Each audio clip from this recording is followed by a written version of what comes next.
We are going to begin with some breaking news tonight, and for the first time in a while, it is hopeful news. Tonight, researchers say one of the leading contenders for a coronavirus vaccine is showing real results. In the largest study that's been done so far, the vaccine, which is being developed by Oxford University and AstraZeneca, caused an immune response in hundreds of patients. Scientists say that is a strong indication it can stop people from getting the virus. Now, two other vaccines being developed in Germany and China also appear to be showing promise. Now, that hopeful news comes as the situation here in the U.S. has gotten worse. Florida, the new epicenter of the crisis, notched a sixth straight day with more than 10,000 new infections. More than 50 hospitals there are out of ICU beds. And tonight, Florida's teachers are suing the state after the governor pushed again today to reopen schools there in the fall. Among the concerns, students spreading COVID-19.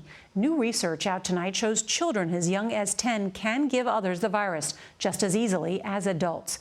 And as we come on the air, the number of new coronavirus infections is growing in 41 states, as well as in Washington, D.C.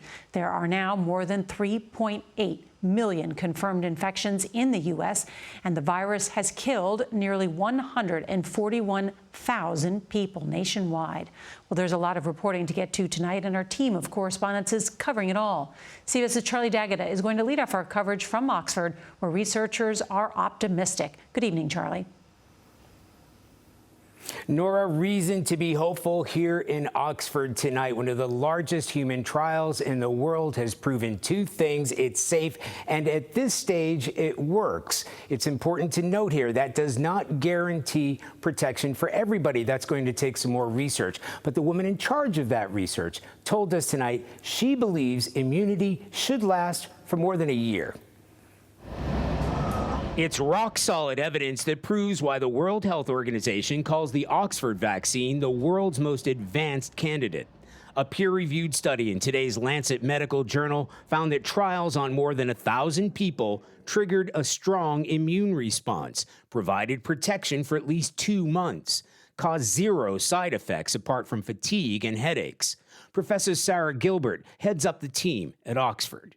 There's the antibody responses and there's the T-cell responses. And those are two parts of the immune system that ideally work together to protect us against viral infections. Antibodies and T cells are the special forces of the immune system.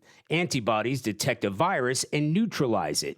T cells help make antibodies, but also act as assassins, attacking infected human cells, even retaining a memory of the virus, ready to mount a defense the next time they encounter the same pathogen. This seems like a big deal. No question about it. When you see the real data, your shoulders come down, and we're all getting a sigh of relief that we're getting the immune responses that science hoped for. The CEO of drug giant AstraZeneca said today they're on track to start rolling out millions of doses by the fall. One glimpse of hope that people can get back to living their lives instead of worrying about risking them. Charlie D'Agata, CBS News, Oxford, England.